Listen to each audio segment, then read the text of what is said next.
Hello बच्चों, कैसे हो आप लोग। आज पढ़ेंगे क्लास 9th के प्रश्नावली 8.1 को और इसको बहुत ही अच्छी तरीके से समझेंगे। देखिए पहला क्वेश्चन क्या बोल रहा है कि एक चतुर्भुज के कोण 3:5:9:13 के अनुपात में है। इस चतुर्भुज के सभी कोण ज्ञात कीजिए। चतुर्भुज के सभी कोण निकालना है। चलिए इसको आसानी से सॉल्व करते हैं। क्वेश्चन में क्या बोल रहा है कि एक चतुर्भुज के कोण, तो पहली बात तो आप एक चतुर्भुज खींच लीजिए। मान लिए हम एक ये चतुर्भुज खींच लिए, ये एक चतुर्भुज है, इसको नाम दे दिए ए, बी, सी और डी है। क्या बोल रहा है कि एक चतुर्भुज के कोण 3:5:9:13 के अनुपात में है। इस चतुर्भुज के सभी कोण निकालना है। सभी कोण निकालना है, ये सब कोण है ना, ये सब को निकालना है। ठीक, तो आप सबसे पहला क्या काम कीजिए, सॉल्व जब भी करिएगा तो जो जो दिया हुआ उसको लिख दीजिए। पहले क्या क्या दिया हुआ कि कोण हमको दिया हुआ, क्या क्या कोण में क्या क्या दिया हुआ देख लीजिए। 3:5:9:13, ये 13 के अनुपात में दिया हुआ, ये अनुपात में है। तो क्या काम कीजिए, ये 13 है तो इसको मान लीजिए ये क्या हो जाएगा, एंगल ए। ये क्या हो जाएगा, एंगल बी मान लीजिए। इसको मान लीजिए एंगल सी। इसको मान लीजिए एंगल डी मान लीजिए। ठीक, तो यहाँ पे आप लिख सकते हैं कि एंगल ए बराबर जो है आपका हो जाएगा कितना, 3, और एंगल बी बराबर कितना हो जाएगा आपका 5, और एंगल सी बराबर हो जाएगा कितना 9, और एंगल डी बराबर हो जाएगा कितना 13। समझ में आ रहा है। और एक बात यहाँ पे है, जब भी अनुपात में कोई बात पूछे ना तो उसको एक्स मान लीजिएगा। तो एंगल ए बराबर कितना है 3, तो इंटू कर दीजिए एक्स के साथ। समझ में आ रहा बात। तो एंगल बी बराबर 5 है तो 5x कर दीजिए। एंगल सी बराबर 9 है तो 9x कर दीजिए। एंगल डी बराबर 13 है तो क्या कर दीजिए 13x। समझ में आ रहा है। जब भी कोई क्वेश्चन अनुपात में पूछे तो उसको क्या काम करिएगा, एक्स मान लीजिए। एक्स मान के सॉल्व करिएगा, उससे आसानी से सॉल्व हो जाएगा। ठीक, तो अब देखिए हम लोगों को पता है कि चतुर्भुज के चारों कोनों का योग कितना होता है, 360 डिग्री होता है। तो यहाँ पे हम लिख सकते हैं कि angle A plus angle B plus angle C plus angle D बराबर 360 डिग्री लिख सकते हैं। क्यों, कारण इसका क्या है कि चतुर्भुज के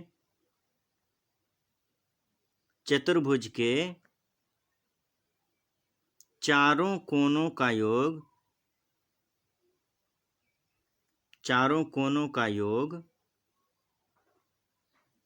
कितना होता है, 360 डिग्री होता है। समझ में आ रहा है। अरे चतुर्भुज के चारों कोनों का योग कितना होता है, 360 डिग्री होता है। अब देखिए इसमें क्या कम करना है। देखिए एंगल ए को कितना माने हैं 3x, तो एंगल ए की जगह 3x लिख सकते हैं। अब एंगल बी की जगह कितना 5x, प्लस में 5x लिख दीजिए। प्लस एंगल सी कितना है 9x, तो 9x लिख दीजिए। एंगल डी कितना है 13x यानी 13x लिख दीजिए। बराबर कितना हो जाएगा 360। अब देखिए सबको जोड़ लीजिए। ये है 3 और 9, 9 3 12, 12 5 17, 17 और 3 20, 20 के 0 हो गया हाथ में हाथ, 2 बचा, और यहाँ पे 1, 2 और 1 कितना हो जाएगा 30, 30x हो गया। देखो 13x plus 9x plus 5x plus 3x मिला के कितना हो जाएगा 30x। बराबर कितना यहाँ पे है 360, 360 डिग्री। अब हमको चाहिए x ना, तो x निकाल लिए। x बराबर कितना हो जाएगा 360, अब बटा में 30। समझ में आ रहा बात। तो ये 30 से ये 0 से 0 कटा।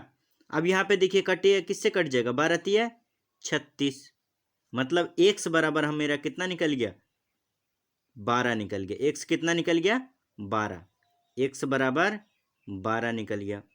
अब जब x बराबर 12 निकल गया तो अब हम सभी एंगल निकाल सकते हैं। तो एंगल a बराबर कितना माने हैं 3x। एंगल a बराबर कितना है 3x। देखिए यहाँ पे एंगल a बराबर 3x, तो एंगल a की जगह 3 लिख सकते हैं 3x।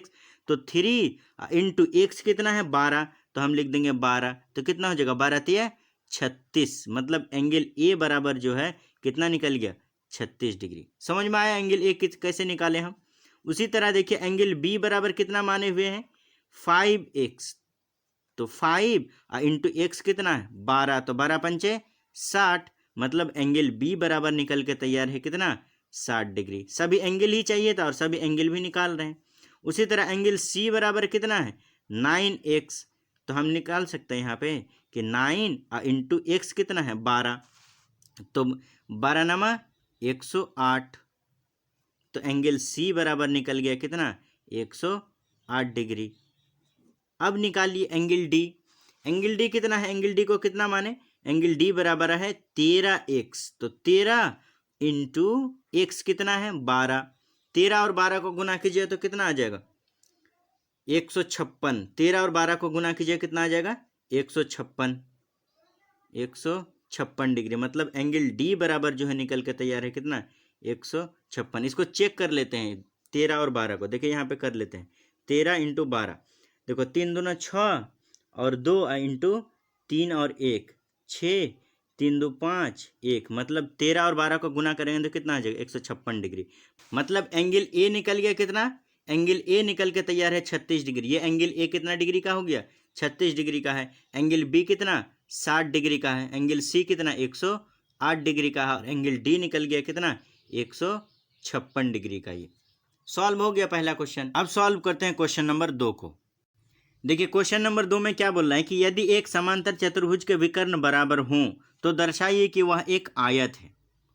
इसमें आयत दर्शाना है। अगर क्या हो समांतर चतुर्भुज है और विकर्ण बराबर हो तो क्या दर्शाना है, उसको आयत प्रूफ करना। चलिए इसको सॉल्व करते हैं। सबसे पहला तो काम इसमें यह कर लीजिए कि एक समांतर चतुर्भुज खींच लीजिए। ये मान लीजिए एक हम समांतर चतुर्भुज खींच लेते हैं, ये वाला, ये एक समांतर चतुर्भुज खींच लिए। इसका नाम दे दिए ए बी सी और डी नाम दे दिए। इसका विकर्ण बराबर है तो विकर्ण पहले खींच लिए इसको। अब ये वाला भी विकर्ण खींच लेते हैं। ये एक दूसरे के क्या है बराबर है। ये वाला जो है बराबर है इस वाले के बराबर के। समझ में आ रहा, मतलब ए सी जो है बराबर है किसके बी डी के। ये क्वेश्चन में दिया हुआ, देखिए यहाँ पे विकर्ण क्या है, विकर्ण बराबर है, विकर्ण इसके क्या है बराबर है। तो सबसे पहले इसमें काम क्या कीजिए कि जो दिया हुआ उसको लिख दीजिए। सॉल्यूशन में क्या क्या दिया हुआ उसको लिखिए। दिया है, क्या क्या दिया है उसको लिख दीजिए। पहले क्या दिया है कि ए बी सी डी क्या है, ए बी सी डी एक समांतर चतुर्भुज है, समांतर चतुर्भुज है।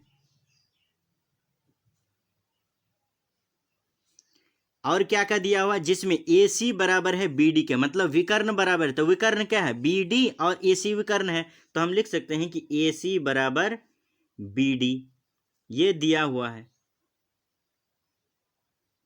ठीक, अब हमको सिद्ध क्या करना है, क्या करना है सिद्ध, कि दर्शाइए कि वह एक आयत है। सिद्ध करना क्या है, लिख दीजिए यहां पे, सिद्ध करना है, सिद्ध करना है। क्या सिद्ध करना है कि ए बी सी डी एक आयत है। ये हमको क्या करना है, ये सिद्ध करना है। तो इसमें आप क्या काम कीजिए, त्रिभुज ए बी डी, त्रिभुज देखिए ये वाला त्रिभुज ए बी डी, इस वाले त्रिभुज में ए बी डी, इस वाले त्रिभुज में ले लीजिए। क्या लिख सकते हैं आप कि त्रिभुज ए बी डी तथा त्रिभुज देखिए ए बी डी इस वाले त्रिभुज में और ए बी सी इस वाले त्रिभुज में ले लिए। समझ में आ रहा बात, ए बी डी में और त्रिभुज ए बी सी में, इस दोनों को सर्वांग सम करिएगा ना तो बहुत सारा इन्फॉर्मेशन हमको मिल जाएगा, जिससे आयत प्रूफ करने में आसानी हो जाएगा। तो क्या ले लीजिए, त्रिभुज ए बी डी और त्रिभुज ए बी सी में, ए बी सी में। तो देखिए क्या क्या दोनों में बराबर है और सर्वांग सम करना है। तो सर्वांग सम करने के लिए कितने शर्त हैं, 3 शर्त है सर्वांग सम करने के लिए।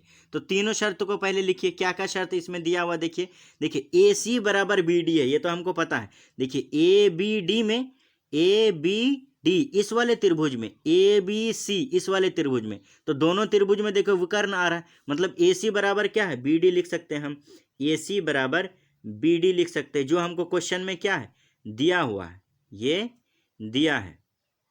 दूसरा बात यहां पे देख सकते हैं कि देखिए ए बी जो है, ए बी डी इस वाले त्रिभुज में भी ए बी आ रहा है और ए बी सी इस वाले त्रिभुज में भी ए बी आ रहा है, मतलब ए बी जो है दोनों त्रिभुज में आ रहा है। तो मतलब ये क्या हो जाएगा, कॉमन हो जाएगा।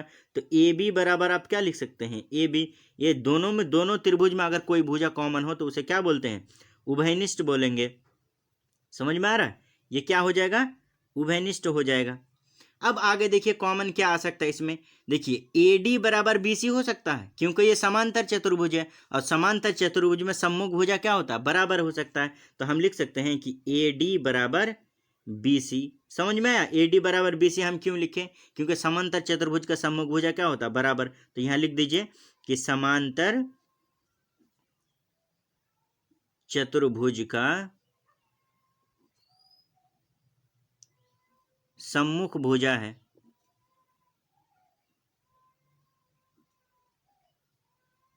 ठीक, सम्मुख भुजा क्या होता है, बराबर होता है। तो देखिए तीनों शर्त मुकम्मल हो गया। अब तीनों शर्त मिल गया, मतलब ये भी साइड, ये भी साइड, ये भी साइड। तो हम लिख सकते हैं कि एस नियम से, एस नियम से क्या कर देंगे कि त्रिभुज ABD सर्वांग सम हो जाए किसके, त्रिभुज ABD सर्वांग सम हो जाएगा त्रिभुज ABC के।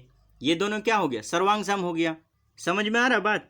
अब यहाँ पे देखिए जब ये सर्वांग सम हो गया तो एंगल A को हम लिख सकते हैं एंगल B के बराबर, क्योंकि ABD और ABC एक दूसरे के क्या है, सर्वांग सम है। तो हम यहाँ पे लिख सकते हैं कि एंगल A बराबर एंगल B। तो यहाँ लिख देंगे एंगल A बराबर क्या हो जाएगा, एंगल B। किस नियम से, CP/CT रूल से, CP/CT रूल से। अब आगे देखिए, यहाँ पे देखिए ये AD जो है, BC क्या है, AD और BC क्या है, पैरेलल है। AD और BC पैरेलल है, और AB क्या है, तिर्यक रेखा है। समझ में आ रहा बात? तो लिख सकते हैं यहाँ क्या कि AD जो है पैरेलल है किसके, BC के। AD पैरेलल किसके, BC। और क्या लिख सकते हैं कि और AB क्या है, AB तिर्यक रेखा है, AB तिर्यक रेखा है।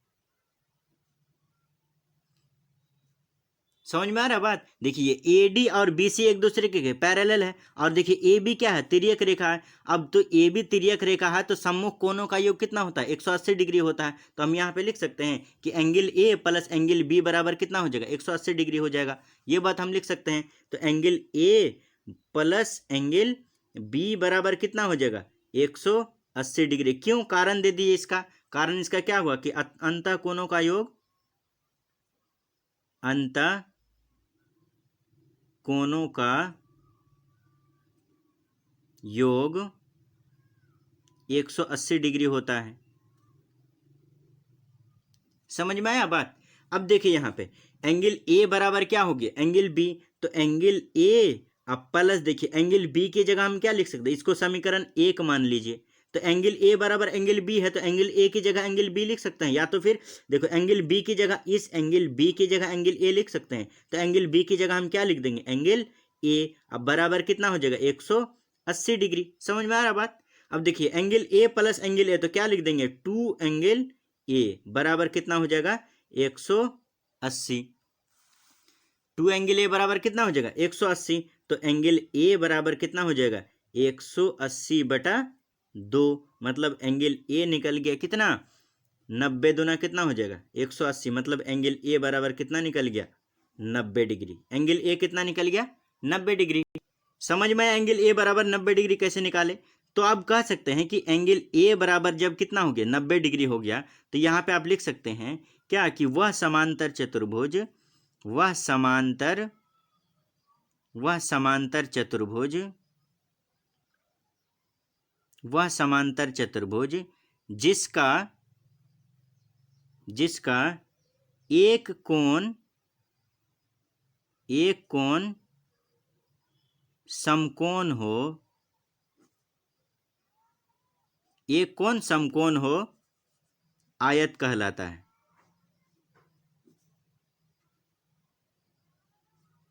आयत कहलाता है। तो अब यहां पे लिख सकते हैं कि अतः ABCD क्या हो जाएगा, ABCD एक आयत है। समझ में आया क्या? देखिए एंगल A बराबर हम कितना निकाल दिए, देखिए एंगल A बराबर ये एंगल कितना हो गया, 90 डिग्री का हो गया। अब हम लोगों को रूल पता, एंगल A बराबर 90 डिग्री है, तो हम लिख सकते हैं कि वह समांतर चतुर्भुज जिसका एक कोण क्या हो, समकोण हो, उसे क्या बोलते हैं, आयत कहलाते हैं। तो हम लिख सकते हैं कि अतः ABCD क्या हो गया, एक आयत हो गया। प्रूफ। चलिए अब सॉल्व करते हैं क्वेश्चन नंबर 3 को। देखिए क्वेश्चन नंबर 3 में क्या बोल रहा है कि दर्शाइए कि यदि एक चतुर्भुज के विकर्ण परस्पर समकोण पर समद्विभाजित करे तो वह एक समचतुर्भुज होता है। चलिए इसको सॉल्व करते हैं। इसमें क्या करना, देखिए दर्शाइए कि यदि एक चतुर्भुज के विकर्ण परस्पर समकोण हो। सबसे पहले तो आप चतुर्भुज खींच लीजिए एक। मान लीजिए एक हम चतुर्भुज ले लिए, ये एक चतुर्भुज ले लिए, ए बी सी और डी का नाम दे दिए। ठीक, अब आगे क्या बोल रहे हैं कि विकर्ण परस्पर समकोण पर समद्विभाजित करे, मतलब इसका विकर्ण देखिए ए सी एक विकर्ण हो गया, दूसरा विकर्ण क्या हो जाएगा बी डी। ठीक, ये बी डी एक दूसरे पे परस्पर क्या कर रहा है, समद्विभाजित कर रहा है। मान लो ओ बिंदु पे क्या कर रहा है, समद्विभाजित। और समकोण मतलब ये भी क्या है 90 डिग्री का। समझ में आ रहा बात। तो क्वेश्चन में जो जो दिया उसको पहले लिख दीजिए। क्या क्या दिया हुआ है, दिया है क्या दिया है उसको लिख दीजिए पहले। सॉल्यूशन दिया क्या है कि ए बी सी डी एक चतुर्भुज है। क्या है, चतुर्भुज है। अब चतुर्भुज है तो और दूसरा बात इसमें क्या हो सकता है कि ए सी और बी डी क्या है, विकर्ण है। तो इसमें हम क्या लिख सकते हैं कि विकर्ण ए सी तथा बी डी। देखिए ए सी और बी डी बिंदु ओ पर प्रतिच्छेद करती है। क्या करती है, बिंदु ओ पर प्रतिच्छेद करती है। अब बिंदु ओ पे प्रतिच्छेद करती है मतलब ए सी को ओ जो है 2 बराबर भागों में बांटता है। उसी तरह बी डी को जो है ओ कितने भाग में बांटता है, 2 बराबर भागों में बांटता है। मतलब हम लिख सकते हैं कि ए ओ बराबर क्या जो है, देखिए ए ओ बराबर ओ सी, ए ओ बराबर ओ सी। दूसरा बात आप क्या लिख सकते हैं कि बी ओ बराबर ओ डी, बी ओ बराबर क्या हो जाएगा ओ डी। ये सब हमको दिया हुआ। और दूसरा क्या है, एंगल सी ओ डी बराबर कितना है, एंगल सी ओ डी। देखिए एंगल सी ओ डी क्योंकि ये समद्विभाजित करता है और समद्विभाजित करने के साथ क्या बोल रहा है, विकर्ण परस्पर समकोण पर समद्विभाजित करता है। तो समकोण मतलब 90 डिग्री। तो एंगल सी ओ डी बराबर कितना डिग्री, 90 डिग्री। ये सब क्या है, ये दिया है, ये दिया है। अब सिद्ध करना क्या है, सिद्ध करना है कि एक समचतुर्भुज होता है। इसको क्या सिद्ध करना है, तो वह एक समचतुर्भुज होता है। तो सिद्ध करना हमको, सिद्ध करना है क्या सिद्ध करना है कि ए बी सी डी एक समचतुर्भुज है, समचतुर्भुज है। इसको सिद्ध करना। ठीक, अब क्या काम कीजिए, देखिए त्रिभुज ले लीजिए। किसमें, त्रिभुज ले लीजिए आप ए ओ बी। किसमें, ए ओ बी। त्रिभुज ए ओ बी और तथा त्रिभुज किसमें, सी ओ डी में। त्रिभुज सी ओ डी में। इस दोनों को सर्वांग सम साबित कर दीजिएगा ना तो बहुत सारा काम आसान हो जाएगा। देखिए त्रिभुज ए ओ बी और सी ओ डी में, तो इसको अगर इसको और इसको सर्वांग सम अगर करिएगा तो देखिए क्या क्या दिया उसको लिख दीजिए। सर्वांग सम होने के लिए 3 शर्त है। क्या शर्त है, देखिए इसको लिखिए। पहला शर्त देखिए यहाँ पे मिल रहा, देखिए ए ओ बराबर क्या है, ओ सी दिखा हुआ। ए ओ बराबर क्या है, ओ सी, ये दिया हुआ हमको। ये कहाँ से पता चला, ये दिया है। दूसरा देखिए बी ओ बराबर ओ डी, बी ओ बराबर क्या है, ओ डी, ये भी हमको क्वेश्चन में दिया है। ठीक, अब आगे देखिए और एक चीज क्या दिया हुआ, देखिए एंगल सी ओ डी बराबर, देखिए एंगल सी ओ डी मतलब ये वाला एंगल कितना 90 डिग्री है। अगर ये वाला एंगल 90 डिग्री है तो ये भी कितना हो जाएगा, 90 डिग्री होगा। क्यों, क्योंकि शीर्षाभिमुख कोण है। तो हम यहाँ पे लिख सकते हैं कि एंगल सी ओ डी बराबर हो जाएगा क्या, एंगल बी ओ ए, एंगल बी ओ ए। क्यों, कारण क्या दीजिएगा, शीर्षाभिमुख कोण होगा ये, शीर्षाभिमुख कोण।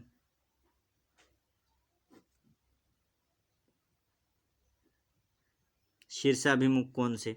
ठीक, अब तीनों चीज जब मिल गया तो हम बोल सकते हैं कि त्रिभुज ए ओ बी जो है क्या हो गया।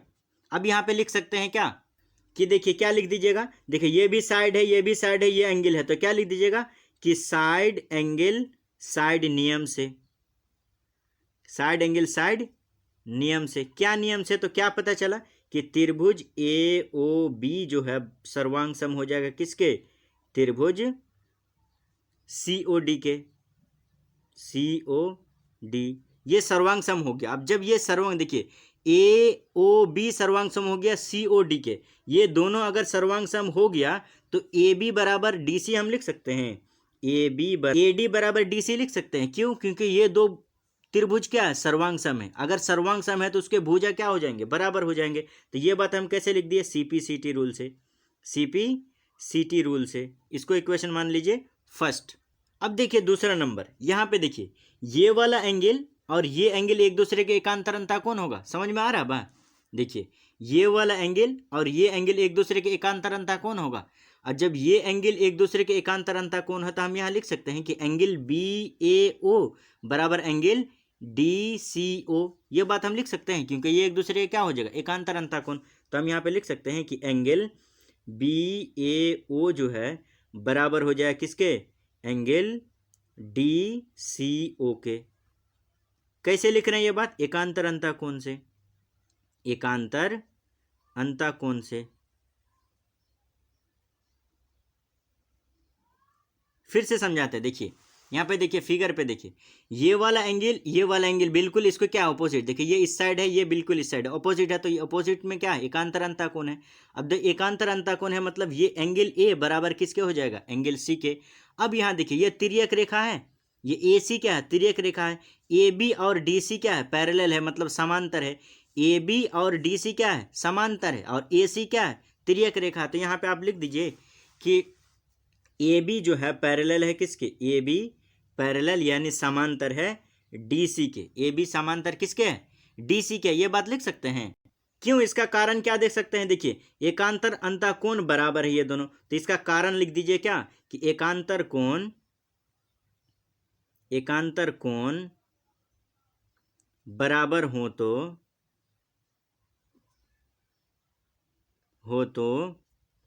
रेखाएं समांतर होती है, रेखाएं समांतर होती है।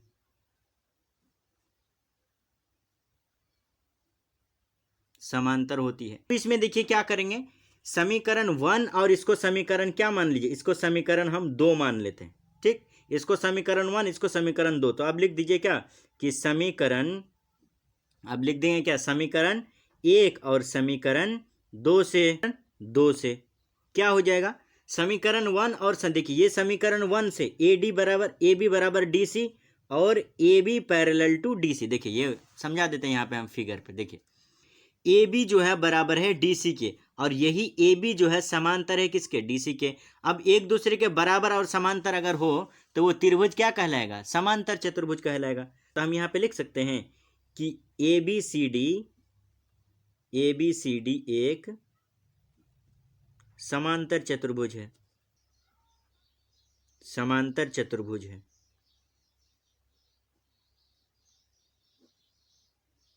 समांतर चतुर्भुज हो गया। अब देखिए यहाँ पे देखिए ए बी सी डी अगर समांतर चतुर्भुज हो गया तो इसके सम्मुख भुजा क्या हो जाएगा, बराबर। मतलब हम लिख सकते हैं कि ए डी बराबर बी सी, इसको लिख सकते हैं क्योंकि ये क्या है, समांतर चतुर्भुज। और समांतर चतुर्भुज उसे बोलते हैं जिसका सम्मुख भुजा क्या हो, बराबर हो। तो यहाँ पे हम लिख देंगे क्या कि ए डी बराबर बी सी, इस चीज को हम लिखते हैं यहाँ पे क्या लिख देंगे कि ए डी बराबर क्या हो जाएगा, बी सी। इसको इक्वेशन मान लीजिए यानी समीकरण मान लीजिए 3। अब आप क्या काम कीजिए, अब फिगर में आ जाइए। देखिए इस वाले फिगर को ए ओ डी और सी ओ डी में इस वाले त्रिभुज को और इस वाले त्रिभुज को ले लीजिएगा। इसको अगर सर्वांग सम कर दीजिएगा तो ए डी बराबर क्या हो जाएगा, बी सी, जिससे क्या हो जाएगा, सभी भुजा एक दूसरे के बराबर हो जाएगा। अगर सभी भुजा बराबर हो जाए तो ये प्रूफ हो जाएगा क्या कि समचतुर्भुज हो जाएगा ए बी सी डी। तो इस चीज़ को हम लेते हैं पहले। अब क्या लिखेंगे यहाँ पे कि त्रिभुज ए ओ डी तथा त्रिभुज किसमें, सी ओ डी में। इसमें देखिए क्या लिख सकते हैं, इसमें क्या हो जाएगा कि देखिए ए ओ बराबर क्या हो जाएगा ओ सी, ये तो दिया हुआ है और ये एक दूसरे के क्या, ये कॉमन है, इस वाले त्रिभुज में भी ओ डी है, इस वाले त्रिभुज में भी ओ डी है, और ये 90 डिग्री है तो ये भी क्या हो जाएगा 90 डिग्री, तो ये सर्वांग समप्रूफ हो जाएगा। तो इस चीज़ को हम यहाँ पे लिख देते हैं। क्या लिख देंगे, देखिए यहाँ पे कि त्रिभुज ए ओ डी तथा त्रिभुज सी ओ डी में क्या लिखेंगे कि ए ओ बराबर ओ सी, ये कहाँ से पता चला, ये दिया हुआ है क्वेश्चन में, ये दिया है। दूसरा देखिए ओ डी बराबर ओ डी, ये उभयनिष्ठ है क्योंकि दोनों त्रिभुज में ये क्या है, कॉमन है, ये उभयनिष्ठ है। देखिए एक बार हम आपको दिखा देते हैं, ये क्वेश्चन थोड़ा लेंदी हो गया।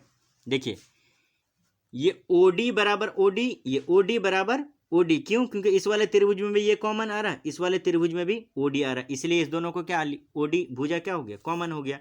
अब दूसरा इसमें क्या लिख सकते हैं हम, देखिए एंगल, ये वाला एंगल और ये वाला एंगल एक दूसरे के क्या हो जाएगा, बराबर, ये और ये एक दूसरे के बराबर, तो इस चीज को हम यहाँ पे लिखते हैं।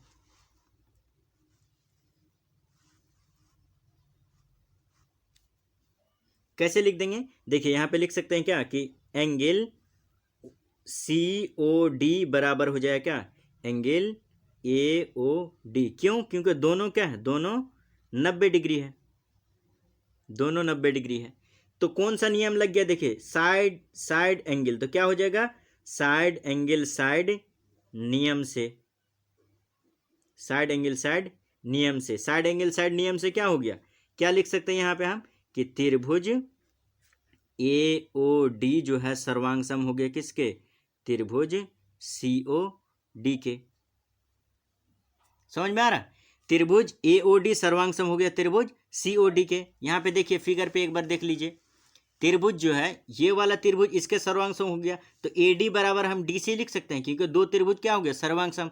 अब सीपीसीटी रूल से हम क्या लिख सकते हैं, ए डी बराबर बी सी, क्योंकि अगर सर्वांग सम हो गया दो त्रिभुज तो उसके भुजा क्या हो जाएगा, बराबर। तो हम यहाँ पे लिख देंगे कि ए डी बराबर क्या हो जाएगा, बी सी। इसको समीकरण मान लेते हैं कितना, 4, इसको समीकरण मान लेते हैं 4। अब क्या काम कीजिए, समीकरण 1, 3 और 4 से, और 1, 3 और 4 से क्या हो जाएगा, ए बी बराबर बी सी, बी सी बराबर सी डी, और सी डी बराबर क्या हो जाएगा, ए डी।